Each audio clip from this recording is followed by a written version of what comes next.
Hello and welcome back to the Littlest PetCast. I am your host James, and today we are going over the episode Race Team Buttercream. And we begin in the morning, and Roger asks what Blythe wants for breakfast. One of the options he suggests is tofu sausage, which again seems like one of those season 4 soft reboot things that they kind of do, where they don't want to draw attention to eating meat, but this also draws attention to the now not eating of meat. And it just seems weirdly out of place unless it is just meant to be a less, unhealthy option. A more healthy option, if you will. Blythe then says she's already dressed. Roger is confused and peeks in, and she's still in her pajamas, which, technically is dressed, but when you say it, it doesn't necessarily mean that. And also, the key thing is, Blythe is on her phone. Roger asks again, and Blythe gives an answer that similarly conveys that she's not listening. Roger asks if she's listening, and Blythe gives a response indicating she's not. So Roger snaps his fingers between her and her screen, and Blythe asks what we're having for breakfast. Roger then acts like a boomer, probably for the first time in his life, and says, I bet you can't go 30 minutes without your phone. Also, it does seem like Roger is more of a Gen X kid than he is a honest-to-goodness boomer. Blythe says that she can do it and throws it down on the bed. She gets a text, and then Roger antagonizes her, also probably for the first time in his life, about that text. As Blythe gets more and more texts, she sweats bullets and eventually jumps to her phone, and Roger says she lasted all of 19 seconds.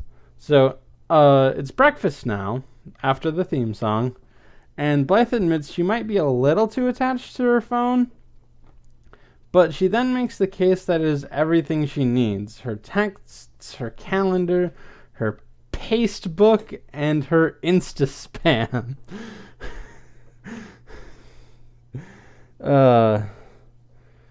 Paste book and Insta-spam. I love it. Roger says that she doesn't need all of those things.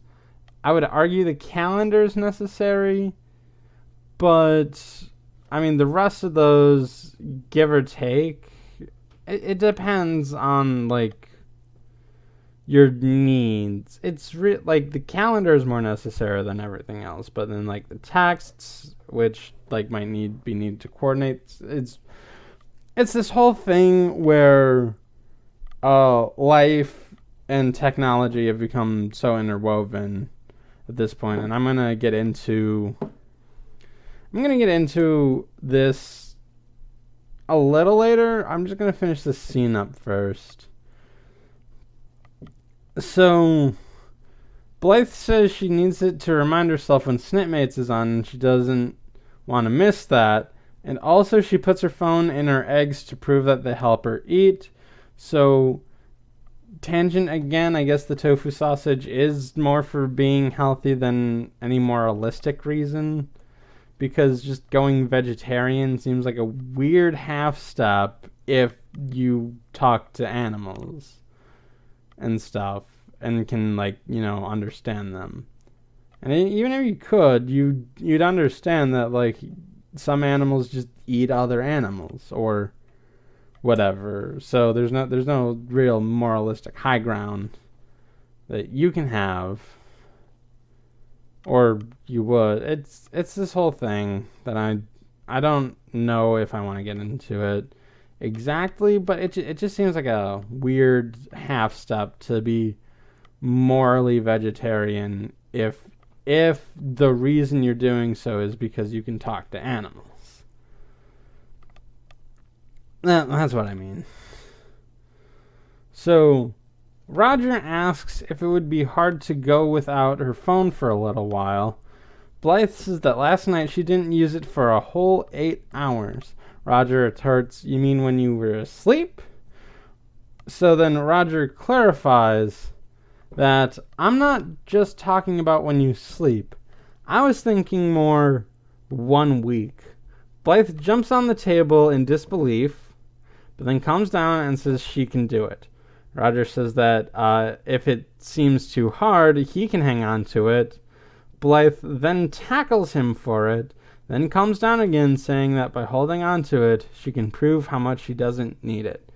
So there are 2 possible ways to look at this episode, and let's go over them right now. So the first perspective, the one that's clearer from the outset, is like the boomer one of like those kids and their darned phones, which feels very out of character for the show itself.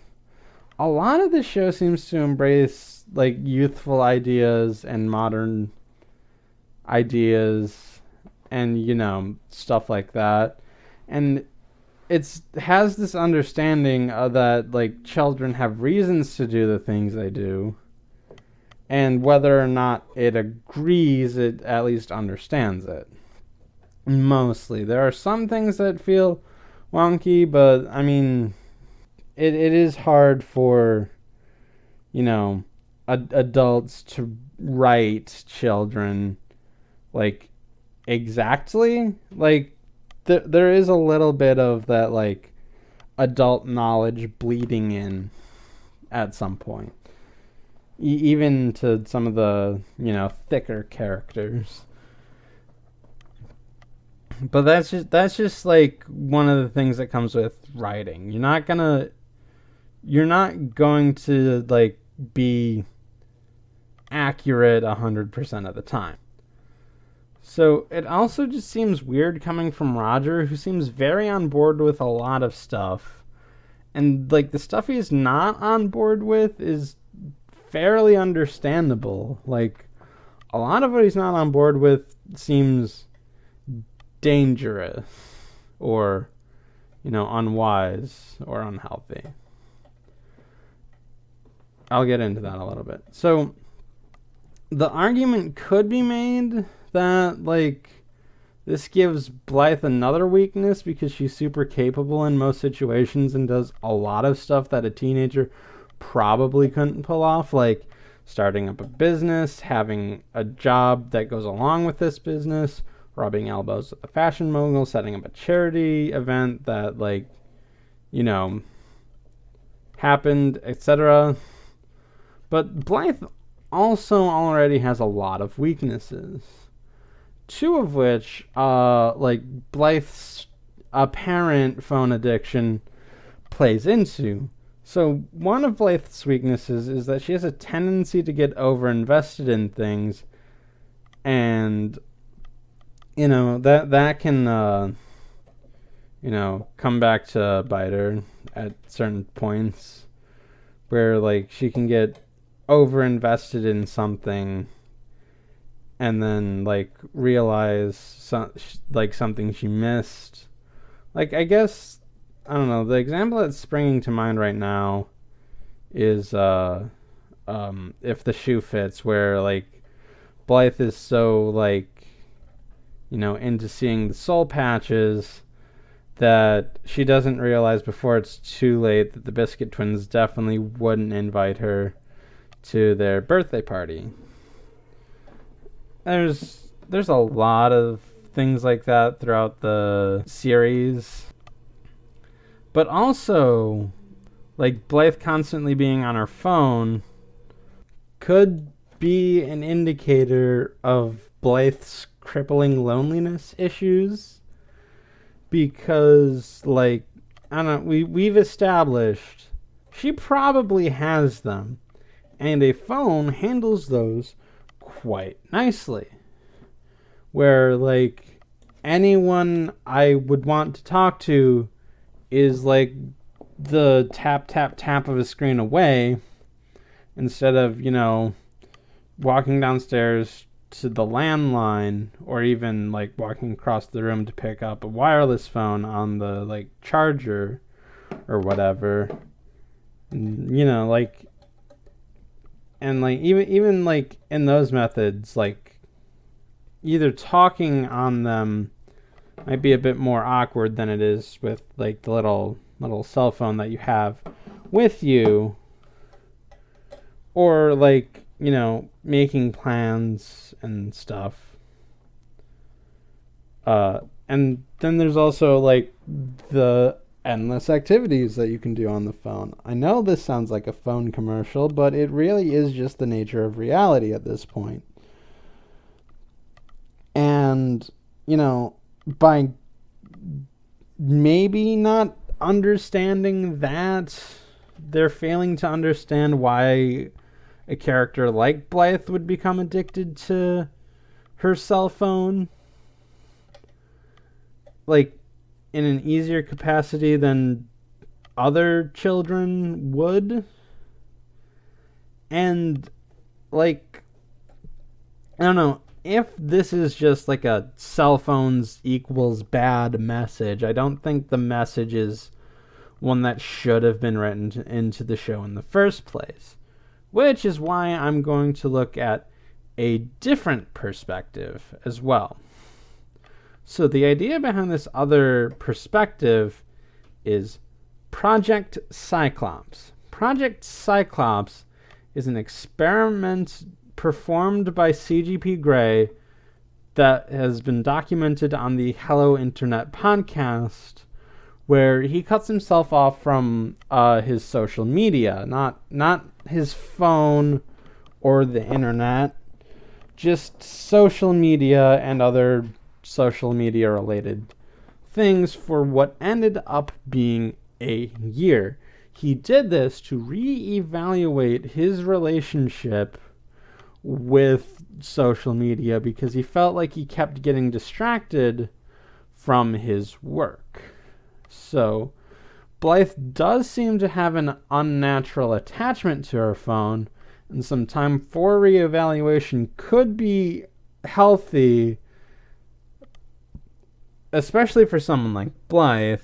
And even in the scene, Roger acts more concerned about how much time she's been spending on her phone, rather than like grumpy about having a phone in general. Because remember, this is the same guy who was playing around on his phone during a work meeting and came up with an idea that landed him probably a promotion, at least. And, you know, the airline he works for, a ton of coinage. So, like, it wouldn't make sense for Roger to think cell phones are completely bad. It's just, I guess it's like too much of a cell phone is a bad thing, and that's what he's worried about. But, I mean, in that sense, it makes sense for Roger to do that, sort of, because, like, okay, while boomers might think the problem begins and ends with a cell phone, Roger isn't the brightest bulb in the bunch, so he might think that that's the only problem and not realize that there might be something more to it than that. Like, he loves Blythe. Let's not conflate that by any stretch of the imagination. He loves her. He wants what's best for her. And he does things for her that most parents might not be willing to do, like take her to Brazil, or take her to a mountain, or even like spend some time with her at school.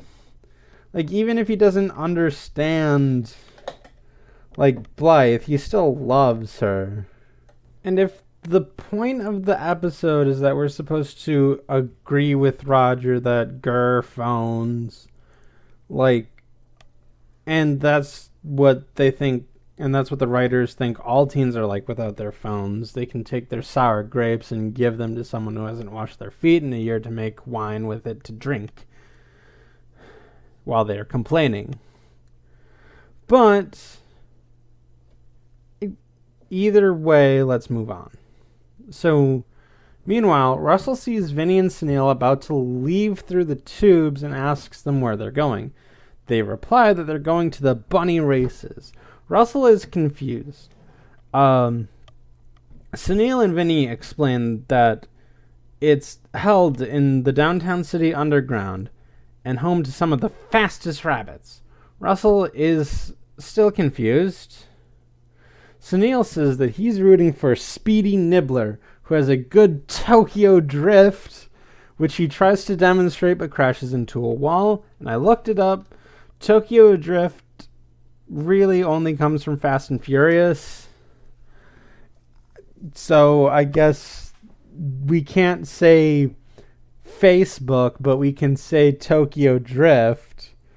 Like, what's next? Like, Fate of the Furious? I guess. I don't know. Vinnie says that Speedy Nibbler is all Flash, and he puts his money on Fluffy Lightning to win, who's hoppin' and hopper, as he puts it. He also tries to hop like her and also crashes into a wall. Russell is in disbelief that rabbits can move fast at all, and Vinnie and Sunil says that they are fast, and Russell doesn't believe it. Vinnie tries to explain, but then Buttercream shows up asking Vinnie what he knows about bunnies and rabbits and their cottontail habits, which again leads to that weird character trait of Buttercream's where her eyes go out, her ears spin up, and she has to thump her feet. It's been a while since that has happened, though, so that's why I'm explaining it. It's also been a while since we've seen Buttercream. I don't think we've seen her at all this season. I can double check that quick, but let's continue. So Vinnie says that Buttercream is the type of rabbit to not appear in a, bunny race, but then Buttercream says, "I'm going to the bunny race? Sweet." So Sunil and Vinnie explain that this is kind of guy time for them, and it seems to work at first, but she insists on going along anyway, and Vinnie and Sunil kind of give up and head in as well. So then Blythe comes down and sits down, and Russell attempts to tell Blythe about the bunny races, but then she blurts out 11 minutes and 18 seconds. She explains that that is how long she's been without her phone.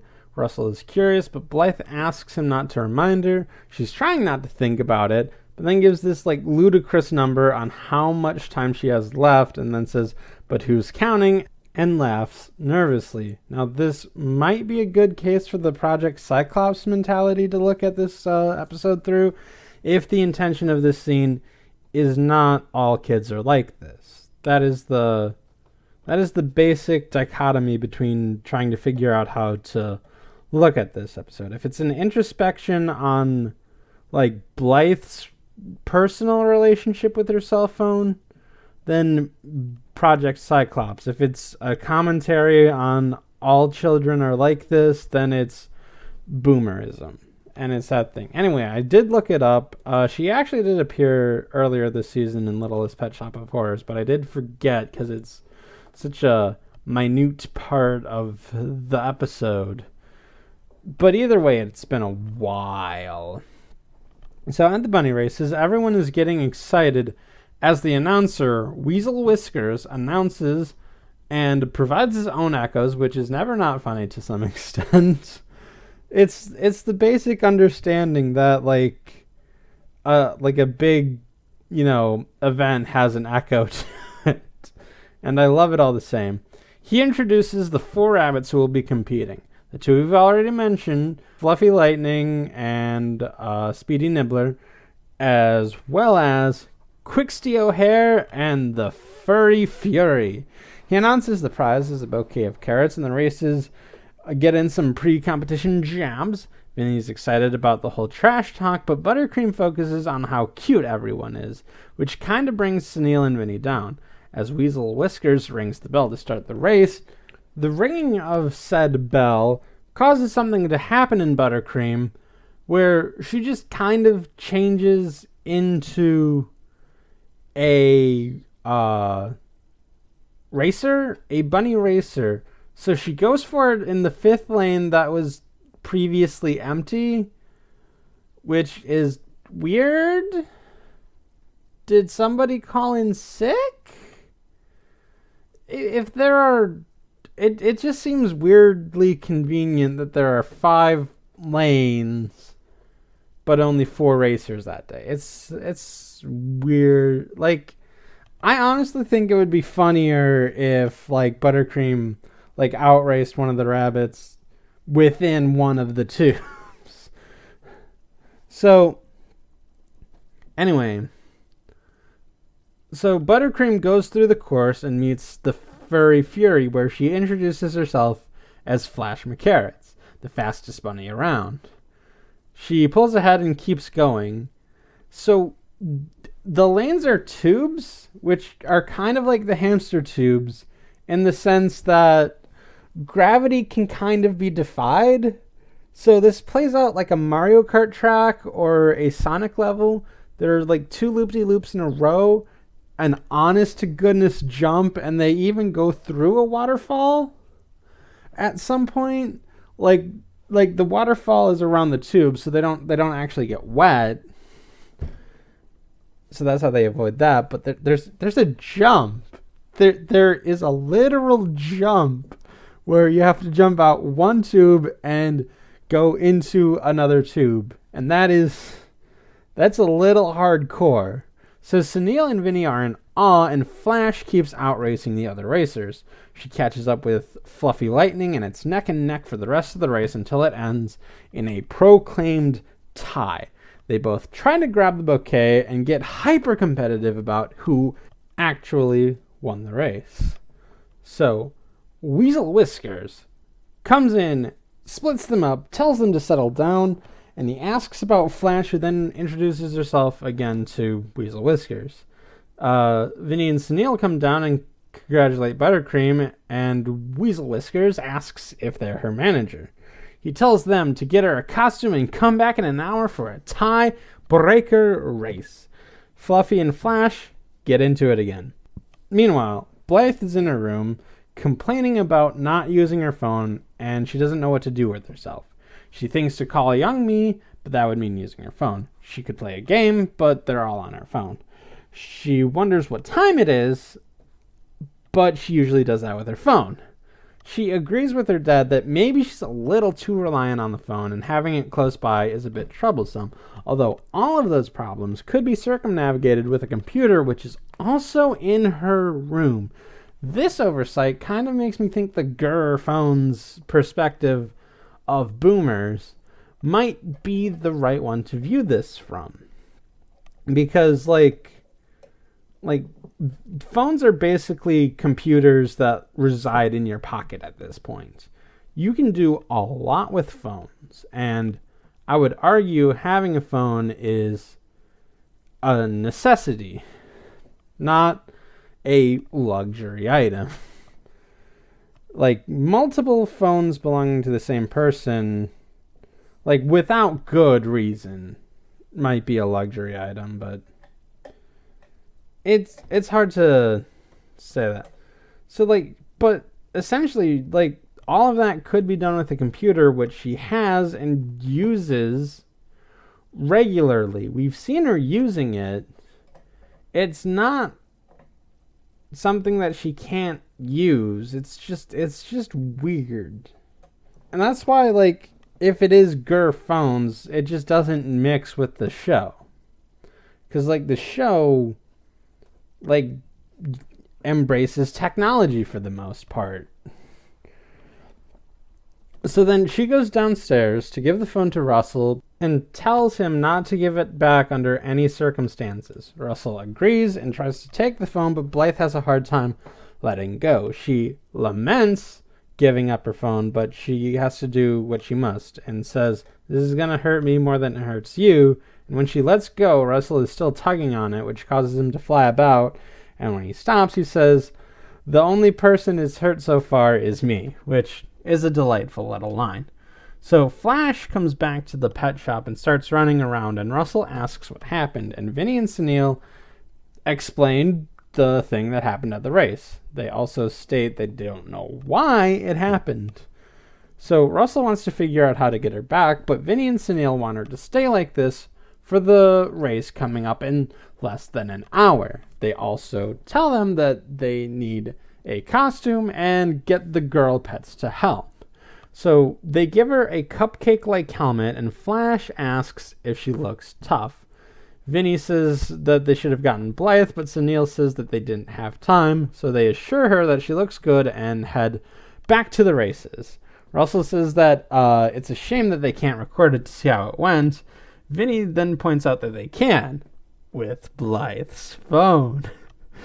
So I just wanted to point out, the last time the pets took Blythe's phone, it was to reenact an event where a truck went barreling through the city out of control. So that there's not a good track record here. Russell objects, rightfully so, saying that she trusted me with it and keep it not to give it to her. Vinnie says that if they're using it, Blythe can't use it, which Russell agrees with.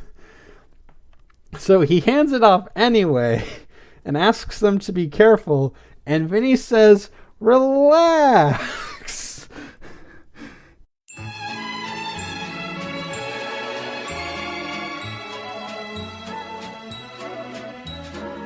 So they arrive at the race, and Fluffy and Flash are getting into it again, and Vinnie and Sunil split them up, but not before letting go of Blythe's phone.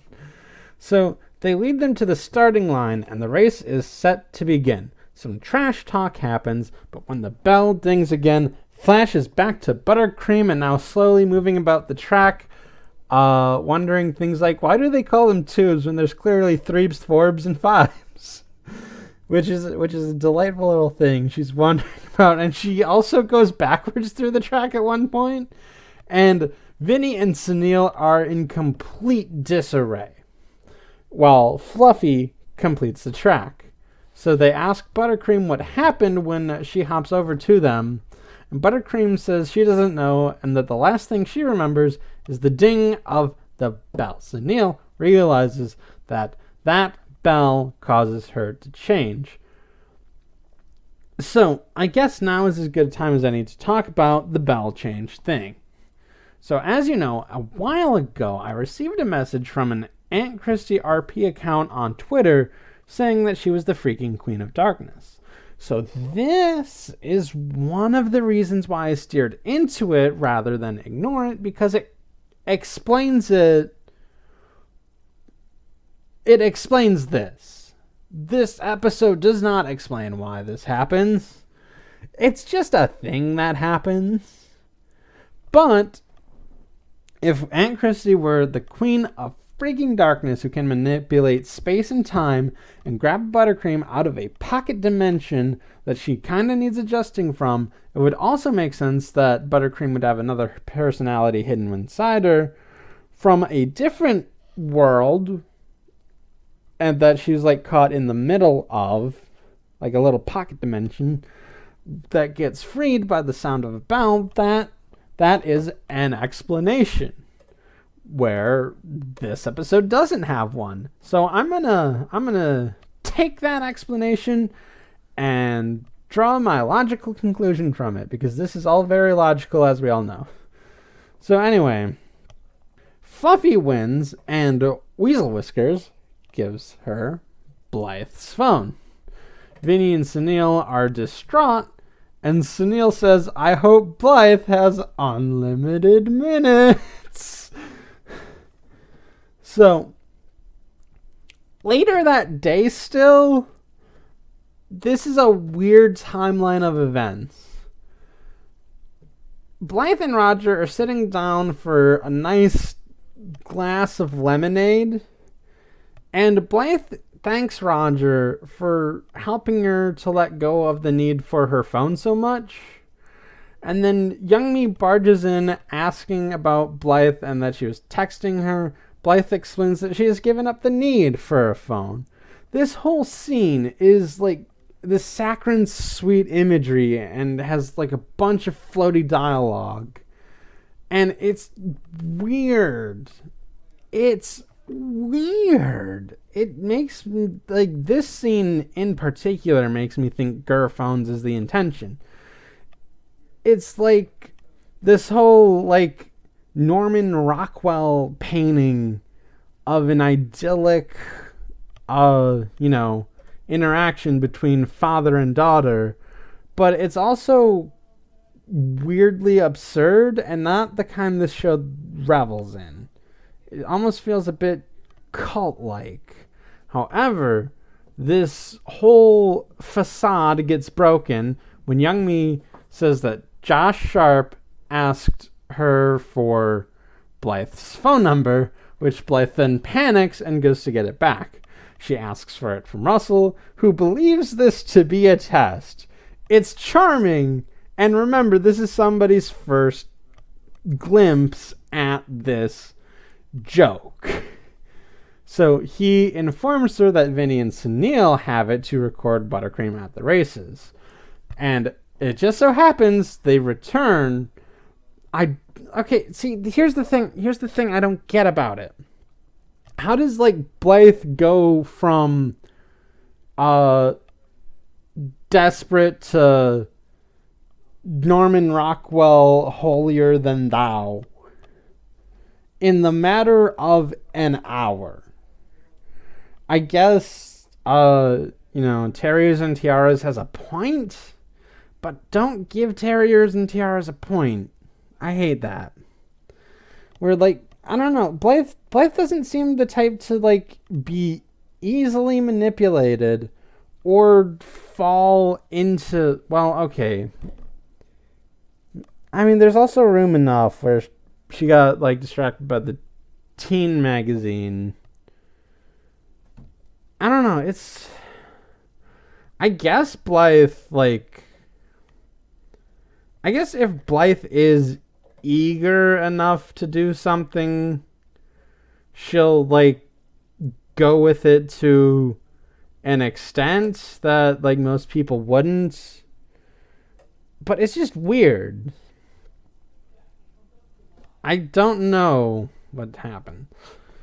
But I guess, like, this also just falls under, like, Blythe's overenthusiasm. It's just, I don't know, it's not, I don't find it particularly enjoyable in some circumstances, whereas others, it's perfectly fine. That's the whole balance of this whole thing, I guess, of the show, I should say. Vinnie and Sunil return, and Russell says Blythe wants her phone, but don't give it to her because it's a test, but Blythe insists, no, it's not, I really need it. So Vinnie and Sunil said they couldn't anyway because they lost it. Blythe is frustrated. They apologize. Blythe really wants the phone. Sunil thinks that they could win it back and head out. They return to the race grounds to see Fluffy working out. Fluffy gloats, but Sunil and Vinnie's shared brain cells seem to be working well this time because in order to get a rematch going, they claim they told Flash to lose on purpose because they noticed how upset Fluffy was at losing the first time. But Fluffy takes the bait and demands a rematch to be crowned the best racer of this course. Vinnie asks that if Flash wins, we get the phone trophy, and she agrees. So Weasel Whiskers announces the rematch and then tests the bells several times, causing Buttercream to switch over multiple times. When the race begins, the ding that sets off the race also sets her to Buttercream. Vinnie then comes in and dings the bell, and then Weasel Whiskers says, I'm the only one who gets to ring my bell, so I'm ringing it again. And then they keep arguing over it, and Sunil eventually joins in. Meanwhile, Buttercream keeps switching from Buttercream and Flash like races far ahead, And then Buttercream just stops and looks at the little wonders of the, whole system. And meanwhile, the bell dinging gets to the point where it becomes like a cloud of, mishmash. And at that point, Flash is like very far ahead.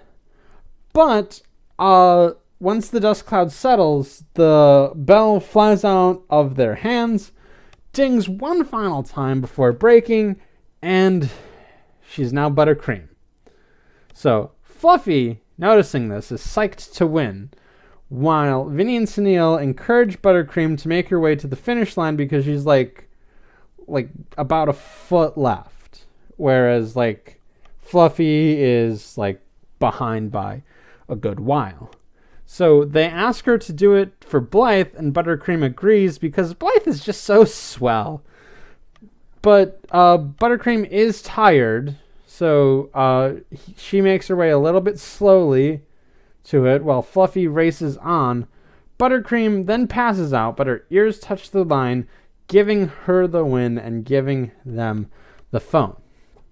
So Blythe thanks Buttercream for getting her phone back, and Buttercream thanks Flash, who is apparently a very good racer. So the phone call from Josh comes in, and Blythe gets anxious about it.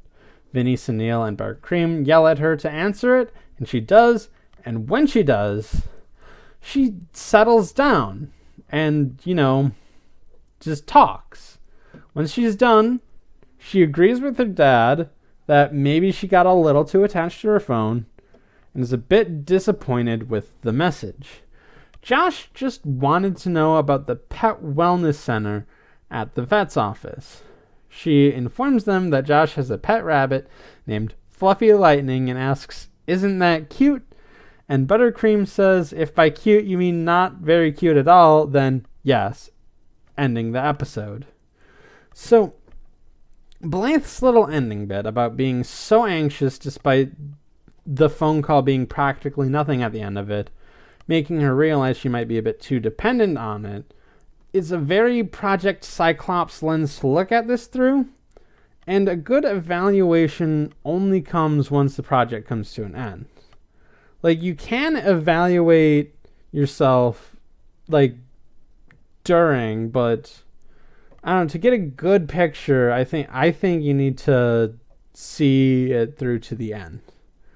Like, the early aloof scene, the Norman Rockwell scene, is a false indicator of how things are going because she snaps back into anxiety the second something important to her comes up. But when she gets it back, she's like completely calm whether or not she has her phone, which might be a better indicator of how Blythe's own personal Project Cyclops is going.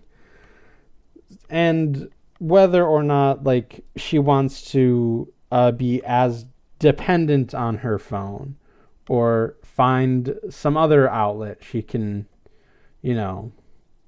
do this with, which Roger just take her to therapy. She needs it. But still, whether or not this episode can be viewed through the lens of Project Cyclops, that bit of subtlety was lost on me the first time I watched this episode because the Gur Phones message of Boomers just shines through and is easier to spot because, like, especially for children who listen to that anyway and hear it a lot. Like, if they go to their, like, aunts and uncle's house, or even from their parents, where it's like, oh, you're spending too much time on your phone. And, like, that, like, angle, like, is, like, easier to spot because they know it so well. Like, I only, like, tried to give them the benefit of the doubt in this episode because I listened to Hello Internet and, heard the documentation of Project Cyclops. Without that, I wouldn't be as willing to give them the benefit of the doubt that they're just doing a character introspection about how one particular character interacts with their cell phone and how they use it. An angle that might not even be there, because phones just might be the whole point of the episode. But before I end, I do want to point out the last bit where Fluffy Lightning is Josh's rabbit is a nice little it's a nice little joke when you think about it, because the problem could also be solved by doing nothing at all, where Fluffy could take the phone and then Josh could call or text her, and then see that Fluffy has it, and it's like, yo, Fluffy, what do you have Blythe's phone? And then give it back to Blythe. I think that's a little bit of funny. And it also seems like a really late shot to be lining up, where Josh also has a pet and they've kind of established this pet. And gee, wouldn't it be great if Blythe could, hang out with Josh more and get a chance to talk to this pet. It's very interesting, and it's a good shot they have lined up. It's just that there's only 1, 2, 3, 4, 5, 6 or 7, depending on how you want to look at the two-parter, episodes left in the entire series, although I don't know how far into writing or production they were when they got the news that there wouldn't be a 5th. So that will do it for this episode of the Littlest PetCast. Be sure to leave your comments and reviews on Shout Engine, on Apple Podcasts, on the Google Podcast Store, which I got emails about, because I don't really check that, but please do, because anything you use is great. And wherever else RSS feeds go, when they hear a bell ding and become a fast racer. And be sure to tune in for the next episode on the same page. I shall see you then.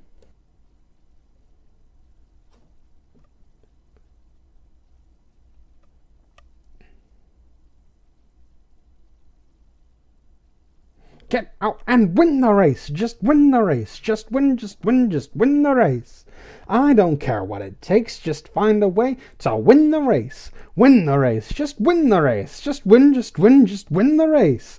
I don't care what it takes. Just find a way to make me happy.